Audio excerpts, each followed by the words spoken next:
Obesity of is the mother of all diseases. मोटापा बीमारियों की जड़ है। मैं हूं डॉक्टर मोहन पांडे, स्वागत है आपका।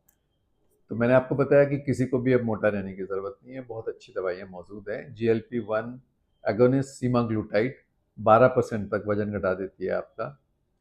GLP-GIP डुअल एगोनिस्ट टेरापेटाइड 20% तक वजन घटा देती है। और अब थर्ड ड्रग आने वाली है बहुत जल्द, रेटिट्यूट्राइड, जो कि ट्रिपल एगोनिस्ट है, GIP, GLP and glucagon. So so which will reduce your weight by 28%। तो कोई भी ऐसा पेशेंट नहीं है, एक ऐसा आदमी नहीं है जो अपना वजन नॉर्मल ना कर सके। कुछ सवाल लोगों ने मेरे से, मैंने पिछली बार भी ये बात बताई, पूछे थे, मैं उनका जवाब देता हूँ। पहली बात ये पूछी लोगों ने कि कॉम्प्लिकेशन क्या है इस दवाई के।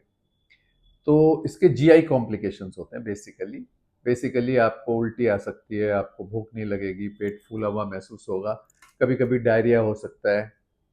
सो बेसिकली GI कॉम्प्लिकेशंस है। कोई ऐसा, उसके अलावा कोई ऐसी परेशानी इन दवाइयों से नहीं होने वाली है। दूसरा जो सवाल लोगों ने पूछा वो ये था कि कितने दिन दवाई खानी है। तो इसका जवाब ये है कि जब तक आपका वजन आइडियल ना हो जाए, जब तक कि आपका BMI 25 पे ना पहुंच जाए, जब तक दवाई खानी है। उसमें 6 महीने लग सकते हैं, साल लग सकता है, 1.5 साल भी लग सकता है। तीसरा सवाल जो लोगों ने पूछा मुझसे वो ये पूछा कि जब हम इस दवाई को बंद कर देंगे तो क्या होगा। तो इसका जवाब ये है कि अगर आप खाना पहले जैसा शुरू कर देंगे, जैसे पहले खा रहे थे, तो वेट आपका दोबारा से बढ़ना शुरू हो जाएगा। लेकिन ज़्यादातर लोगों का वजन उतना नहीं बढ़ता है जितना कि दवाई लेने से, शुरू करने से पहले होता है। मान लीजिए कि आपका वेट 100 किलो था और आपने उसको घटाकर 70 कर दिया और 1 साल बाद आपने दवाई बंद कर दी, तो वेट आपका हो सकता है कि 70 से 80-85 पहुंच जाए, बट 100 नहीं पहुंचने वाला है। सो एंड तब तक आप सीख भी चुके होंगे कि खाना कैसे खाना है, तो शायद आप 70-75 पर रुक जाए। So this answers your questions.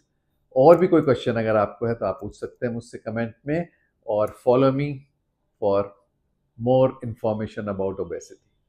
Thank you. आज के लिए इतना ही। आपका दिन शुभ हो।